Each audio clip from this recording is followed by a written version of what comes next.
Good morning, everyone. Welcome to Today at the Races. Laurel Park, the location, as usual, here in Maryland. Naomi Tucker, Keith Fusel right next to me. And Keith, we've got 10 races coming up. We're off the turf today. Track has now been upgraded to good. Last I checked on Equibase, it was sloppy, but I guess we've been lucky that today there's no rain forecasted and it has had a chance to dry out a little. We upgraded the track, and what a difference a day makes. If you would have bet me, I would have bet any amount of money, and I would have lost. Good thing I don't have much money. I would have said this track would have been sloppy today. Phenomenal job. Obviously a new surface. I don't know what they've got in it. I'm no chemist or any scientist or anything like that, but, man, it dried out quickly. Great job. And I think this track's going to get towards the fast side pretty much. I mean, if you just kind of glance at it, you would almost say fast, but there's still some moisture in there. We will start with good. Yeah, they've done a terrific job on the track there. We'll talk about that more in a second. Of course, the Breeders' Cup is nearly upon us. First Bet and Express Bet have joined, as well as you and me, right? Keith, I do believe you have a little piece in the wagering guide as well. Yeah, somebody wanted some bad information, I guess, and they got it. So, yeah, I'm in it. We'll see what happens. Same. Mine is the Juvenile Phillies Turf. I must admit that we do. These are the early picks. So we do get a chance to update, and I know I will for sure because mine. I think I had 18 at that point. Of course, that will come down significantly. So I do have to probably take another look. But the initial Breeders' Cup wagering guide is out. Go to first.com/guide to just get your toes wet, dip them in the water, have a look, get a feel for what some of the fields might look like. Yeah, I had a tough race. I had Juvenile Turf, and unfortunately, Annapolis is out. Yep. I really, thought highly of him, and I was expecting a big effort, but we had to go elsewhere. Modern Games, I did happen to check that horse out, some videos and everything, and reading, trying to read the trainer as well. It looks like they're very high on this horse. I think he's going to be solid. Coming off of a race on the straightaway, if he draws towards the inside, he's going to be very tough. Got speed and rate. I like him in that race. Yeah, really, really looking forward to this year's renewal of the Breeders' Cup at Del Mar coming up next week. So, yeah, tune in, guys. We do have a wagering program available here as well. And, of course, Stronach 5 was yesterday, Saturday today. We did have a lovely payout here, $2,530.40. So 36 lucky ticket holders. And look, that first one here in Laurel Park, I think all of us thought perhaps Montauk Daddy was going to run away with it, but that was not the case. Yeah, I mean, look at this. We had to survive. There was an objection there, right? Almost a 30-1. We thought may have been put up, but was not. So start out with a $20 winner, and then continuing with some shorter prices, and still look at that payout.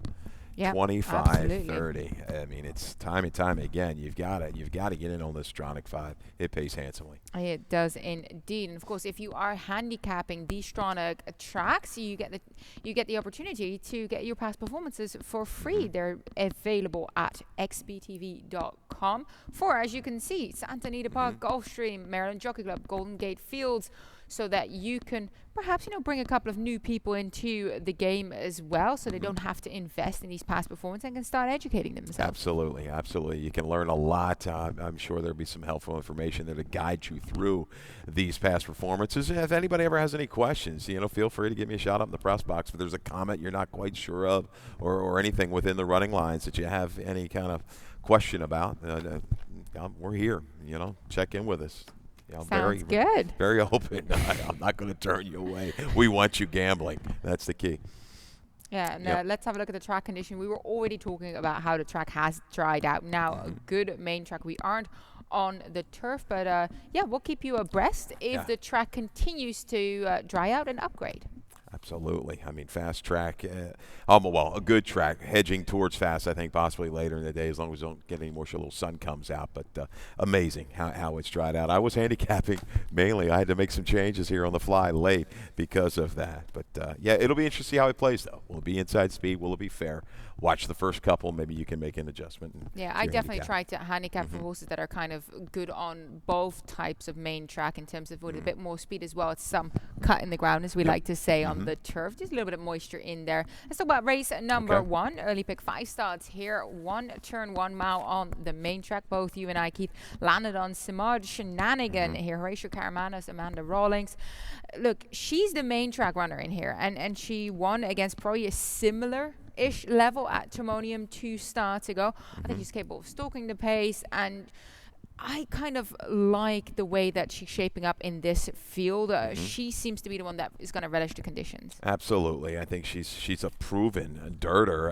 It looks like she's kind of moving up a little bit in class. I think it's a step sideways when you break everything down. I'm not worried about that. Caramanos back going. She was a little headstrong last time. Caramanos rid of this mare before. I think she can take up.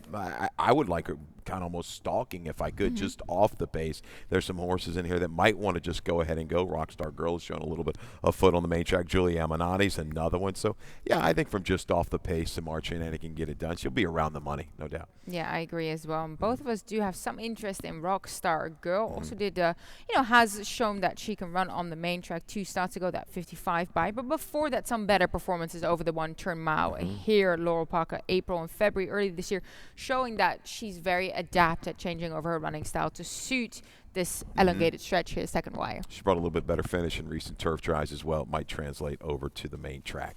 Yeah, race number 2. This is out of the early pick 4. Keith, you did a middle pick 4. I thought, I did. I tried my hand at the early pick 4 here. Okay. $13.50 ticket, 3 deep in all legs, but my single on race number 3. Race 2, I used the 1, the 3, and the 4. The 3, my top selection there, Foxtrot Seville. First time on the dirt, but she handles the distance, and I think she might just be the stayer in there. She's been working well on the Fairhill dirt as well. Damn, ran well on both surfaces. Race 3, my single. Look, I love She Made Me Lucky in that spot. She was outsprinted early last time over 7, but she really started to pick up her stride in the latter section. Hence, I think that this mile distance is going to work second after a break. And this is, I feel like she's the one to beat in this field for trainer Jerry Robb. So she's my single. Okay. Race number 4, 1, 3, and 5 for me there. I went with Ravenel in this spot. I know that you used the number 5 Tweet Away Robin on top. Look, she did definitely bounce in her last 2. I'm taking a bit of a, I use her as a bit of a saver, but Ravenel is my top selection in this spot. Her best race ever come on ground with some moisture in it. I do wonder how it will play, but she can kind of handle both. Race number 5, I used the 2, the 13, and the 16. Look, I was kind of back and forth in this race. 1 mile on the main track. Ended up using the 13 as my top selection later on. I did change my mind again later this morning because I feel Russi put away an $8,000 claiming field and on the same conditions. I like the aggressive move whilst moving into a slow pace here for Robbie Bells. Kevin Gomez aboard. $13.50 starts in race number 2.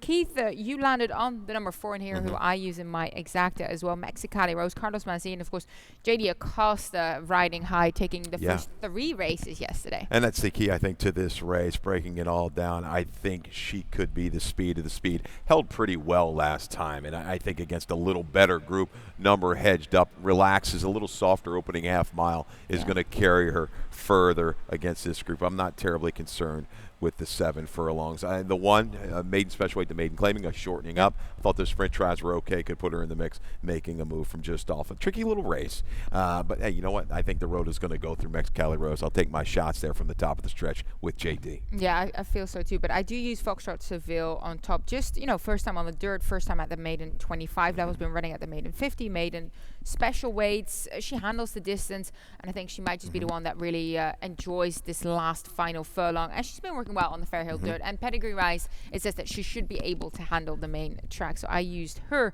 Race number 3, maiden claiming 16 to 12,500 for the 2-year-olds. 1 turn 1 mile here. And look, we have a video on She Made Me Lucky. She's my best bet of the day in here for trainer Jerry Robb. What we didn't see is that she was actually out sprinted early, but we did see here is that she still has plenty of distance between her and the front runner, but really starts to hit her stride in that final quarter of the race, hence making me think she's going to relish that, second wire even more here with the 1 turn mile. I really like the way you see the short comment leveled off at the 8th pole. When I put leveled off, that means they really start hitting their best stride, and it carried her home. She was rolling late, visually strong, that final 8th of a mile. You talk about, the field got away from her a little bit. They went pretty quick for that kind of field. 23, 447, 3 picked it up. I like the way she finished. I think she can even stay closer against this group. Maybe the 9 Kobe's girl with a better break gets out towards from. Here's a little stat, maybe get you over the top. If you're looking for that single, Jerry Robb with favorites, these last 3 years on the dirt with the 2-year-olds, look at that, 7 for 19, 37%, 14 for 19 in the money. That's strong. 2-year-old maiden claiming favorites. Yeah, she is the one to beat this afternoon. She is my single. So let's hope that the stat play pays off once again. He used the number 9 Kobe's Girl. I do 2 for trainer Lacey got it. She ran well on debut, relatively speaking, but not the greatest of starts in her second outing. Got forced back by some of the runners surrounding her. Started running again around the turn, but it wasn't enough. Looking for a cleaner trip and break here. Good little pickup, a little subtle move in between the running lines that you see too on the paper. That's why you've got to go watch the videos. A little moisture track. The mare was 2 for 2 on an off track. I was hoping maybe it was almost a muddy side today. It's not. But Kobe's Girl draws outside, I think, with a better break. She's going to be the pace setter in here. I think she can go ahead and go. I think it's going to be her best chance to go to the front. Yeah, I use Keen Machine underneath as well. Debut was a write-off, but her second start showed that she can come with a late effort and that the added distance might help her to settle within sort of the bounds of the pack before closing, because she was quite far out of it in her last outing. Race number 4, we start the middle pick 4 today. We've got 10 races, so no Rainbow Pick 6 just yet, but the middle pick 4 is Keith's ticket. Yeah, try a little middle pick 4 action. $24 is your ticket. Get you started 2 deep in the first 2. Race 4 will go 1 and 5. Nana Shoes, Tweet Away Robin. Race 5, the 1 and 13. Hard Fought will be up towards the front. Rough Sea will try to make that move from mid-pack. Rough Sea, another one that moves up with some moisture in the racetrack. Race 6 with the 1, 2, and 6. Wrap it up with 4 horses in race 7. This is a tough little race. Some speed came out with Southside Swig. It was going to be, part of that pace flow, which might help the chances of Algebra. I still think field might get softened up. 3, 4, 5, 6, $24 for that middle pick 4. And race 4 starter allows for fillies and mares 3-year-old and up, 7 furlongs the distance here. We do a video spotlight on my top selection, the number 3 Ravenel, who we're looking at a little bit further back, a bit on the muddy surface at Pimlico 3 starts ago. Look, she came with a relentless drive down the lane after sitting a bit further back than I think was optimal for her. But what I do love is that race, little bit of Lily. She's a runner. She came back and ran second Maryland Million Day in the Maryland Distaff Starter Handicap, a kind of a solid form horse to use. And look, Ravenel was still trying there. She was still coming out. A little bit of Lily, probably too far gone at that point, but Ravenel, good effort nonetheless. A little bit of Lily's a proven sprinter, in these starter types of races. I think she even took the A other than at Penn National. And gritty effort here. Just keeps grinding, closes the gap through the final 16th of a mile. Again, thought there might be a little more moisture. She moves up on a wet track, does Ravenel, but there's not a lot of pace in this race. I think she could be within range a couple lengths when they hit the top of the stretch. I think Tweet Away Robin's a horse. I went back and watched her race at Penn, throw it out, acting up a little bit in the game, a little fidgety, came away a step slow, steadied, slightly behind horses, and was taken wide and rated. Tweet Away Robin is the speed of speed, gets in light here with Alvello right to the front for her. Yeah. I think she can carry him wire to wire. See, I kind of stayed away from her because I felt like in her last couple, she just wasn't really there the way she has been in the past. So I take a bit of a wait and see approach. She might beat me, but I've got her in third. I do use her in my early pick 4 as well as a bit of a saver. And look, Solid Works coming in after those 2 performances, so you think that she's back on the right track in this spot. As we move along to a little bit of a commercial break before we head over to race 5.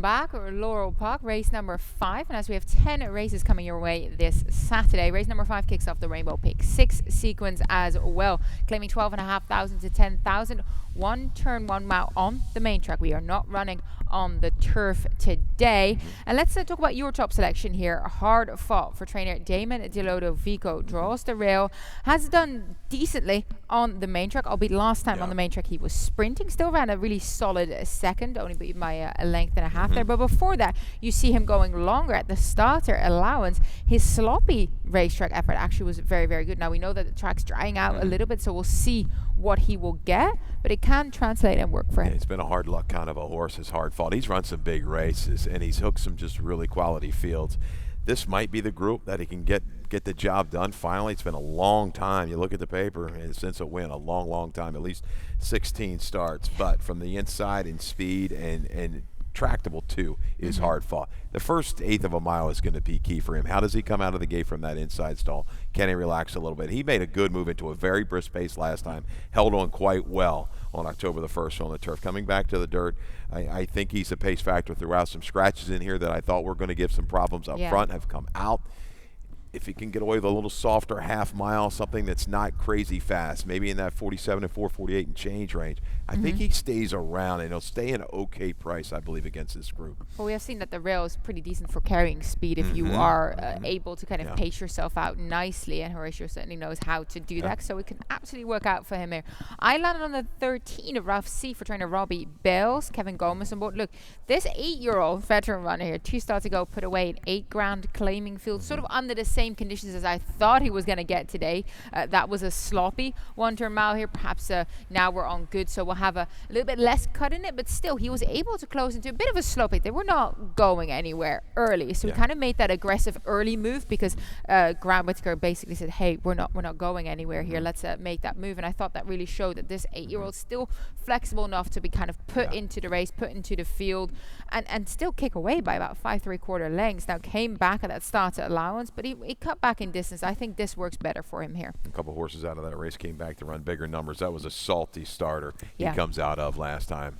Little easier group here this afternoon. Man, if he's within a couple turning for home, he's going to be tough to deny.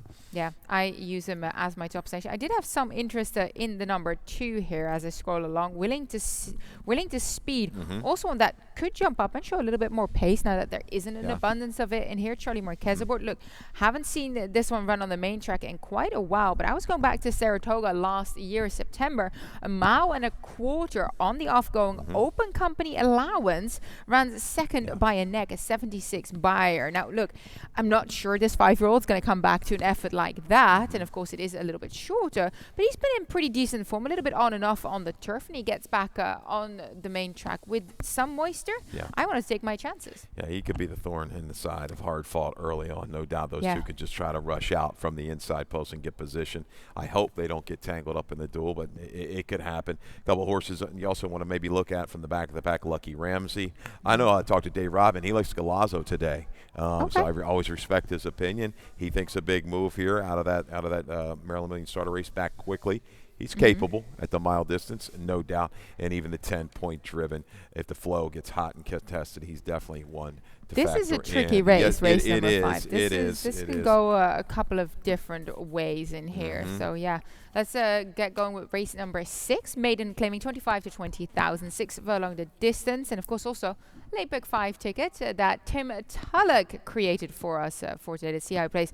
He starts out with a single, Kimmy Chardonnay. Now look, both of us have her on top in here. Blinkers go on. Strong improvement in her second start after dueling with prep for takeoff, who then went on to do pretty decently in her next start as well.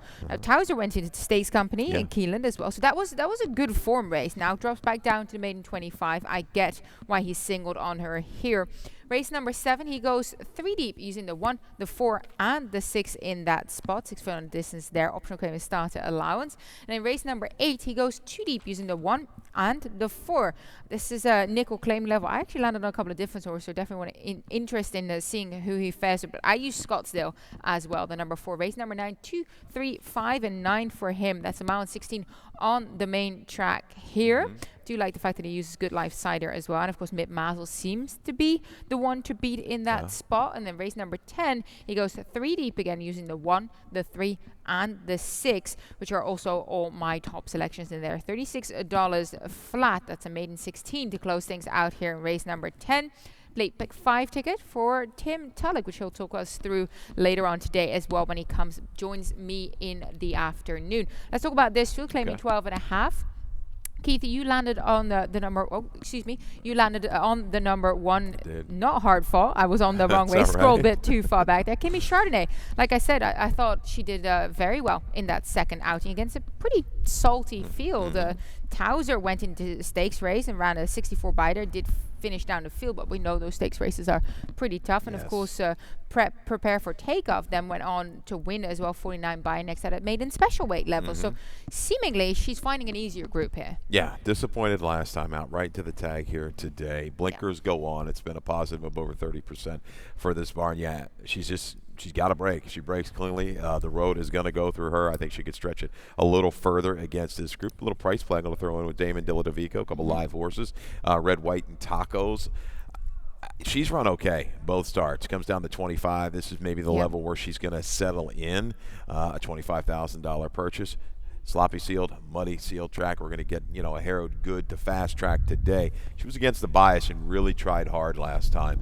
She's got enough speed to stay within range of the one. Would not surprise me if a little upset happens with the 6, Red, White, and Tacos. Yeah, I use Mama's G Wish underneath as well because I thought she ran well in those local stakes races, but they weren't the toughest heat. This is much more of her level. And she, she used her speed and perhaps just tired a little bit belatedly. I'm looking for a better performance for her here today, cutting back to the 6 furlongs as well from that 7 furlong. They stretched her out. I think she's just a touch bit sharper going shorter, so I use her there. And then both of us look at Sea Pines as well, the number 2 underneath.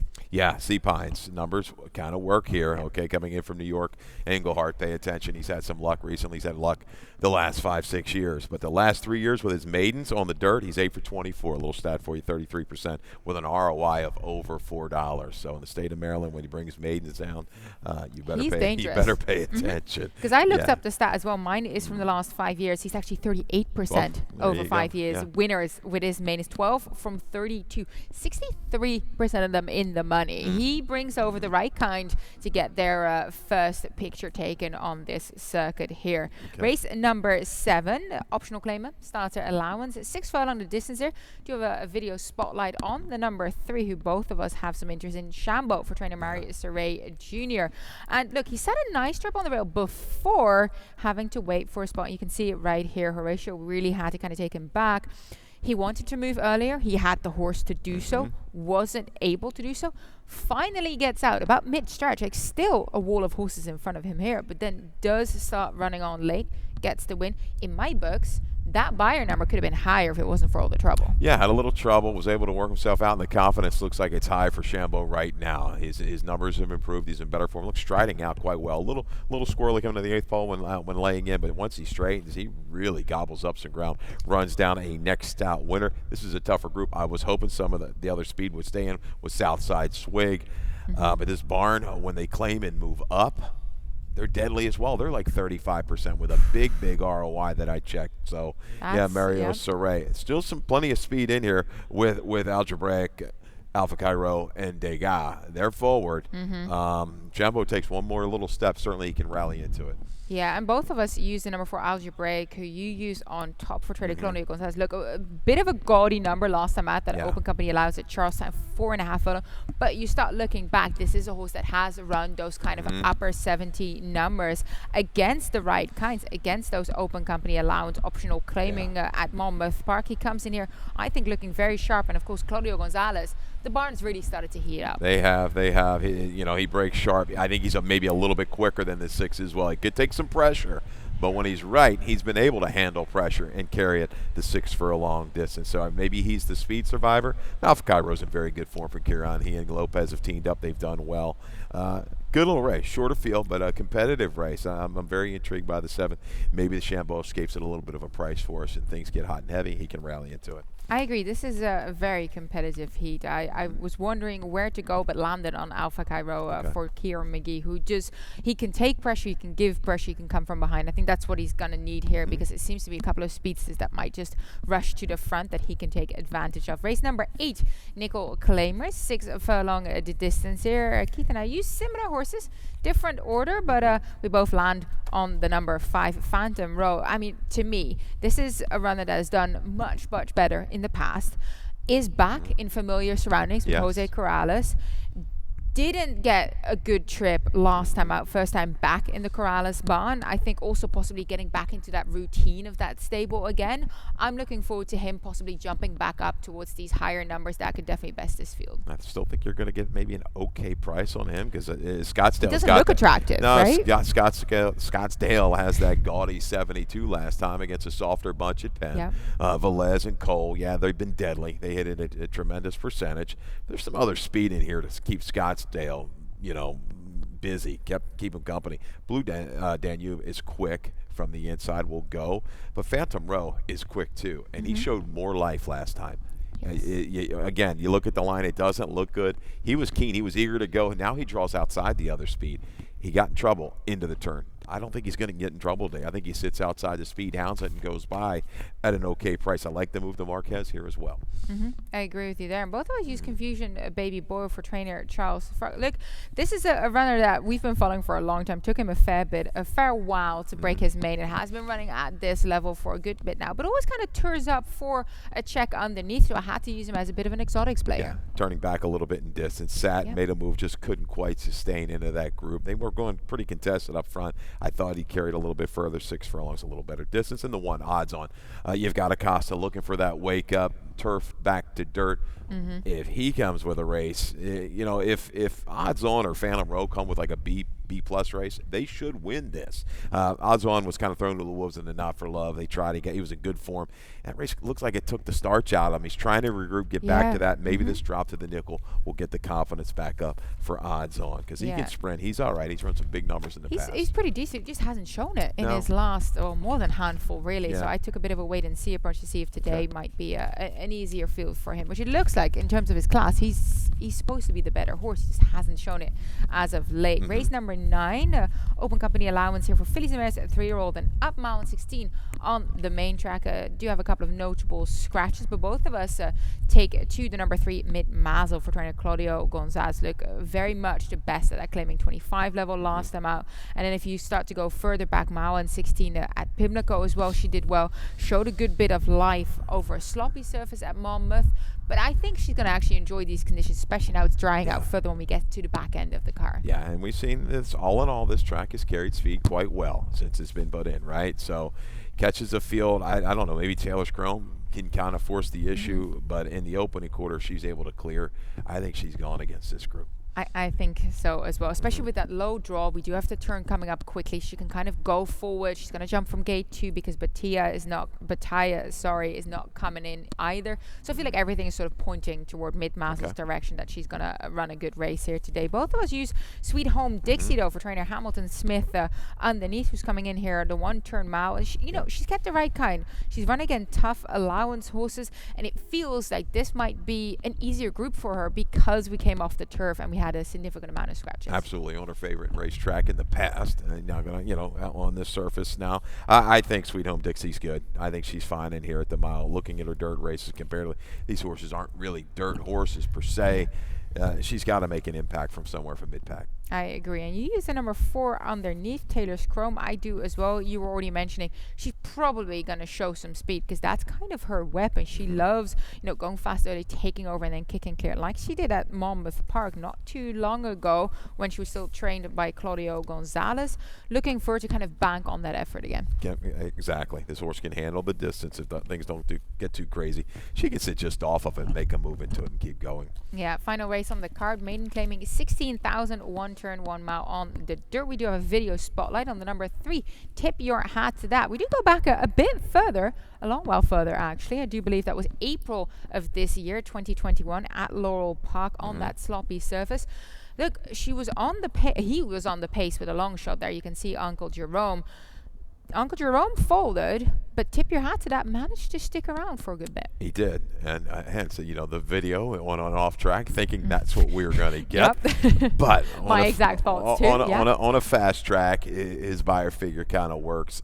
Somewhere like a mid-50 looks like it's going to win this race. Pressured every step of the way on that turf last time, turf to dirt.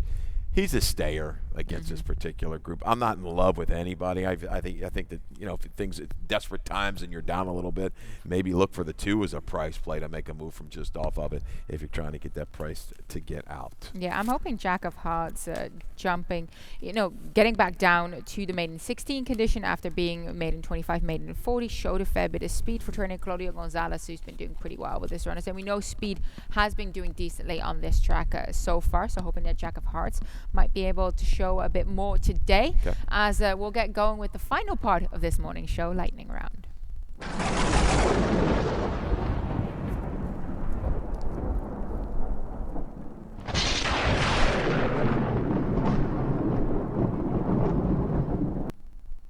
I think all of us were on board with Moquist, who does remain unbeaten after a tenacious front-running effort there against some tough ladies in that 3 other than field race number 4 yesterday. Lacey's filly to the outside is very quick, and she took it right to Moquist. Got the lead early. Moquist was able to find room along the inside. They dueled around the turn and just pulls away. Jumping a condition as well was Moquist, right? This was a 3 other than. Yep, yeah, she was still eligible. She was still eligible 2 other for the than. other one. So watch her right back. Tim was talking yesterday, I heard, after the race, maybe looking forward to Stakes Company next out for Moquist. Yeah, I think she is aimed at the safely kept later on this year. So yeah, can't wait to see her again.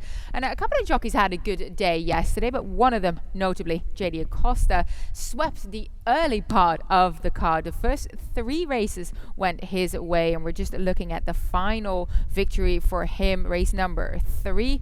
I mean, he was just putting them in the right spots, wasn't he? Canadian girl was able to get the lead and hold on, opened up a pretty big lead around the final turn for our man Mark Lapidus with a victory right back in the winner's circle. He and Mike Giroulis have done quite well with their claims, over the years. Deadly combo. When you're looking for that horse first off the claim, you see that owner-trainer combo. You better pay attention. Yeah, Canadian girl right to the front. I thought his ride in the first, which was very good.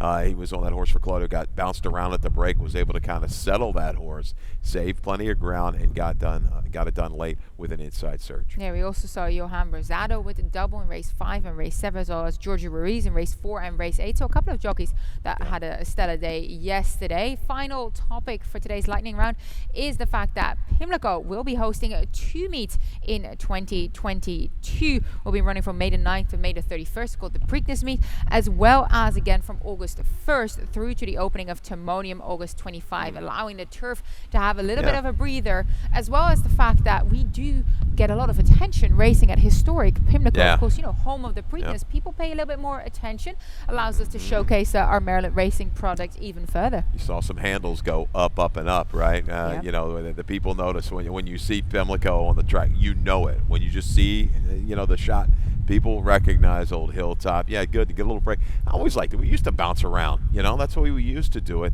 Things kind of get a little stale, ought to be admitted. I like a little change in scenery every few months. That's good. We're back at Pimlico. We're there twice. I like it. A little closer to home. Not so much for you. I understand that. Not so much for me. We're going to get you a hotel. We're going to get you a little bed and breakfast or something to stay by there in the Mount Washington area. You'll be set. That is a lovely area, to be fair. It's always nice to go up to Pimlico. It's got quite some atmosphere there. As that will conclude the morning show. We'll be back later on with Tim Tulloch and Keith Hughes. So keep on picking winners for us upstairs. We're going to try. All right, everybody. Good luck.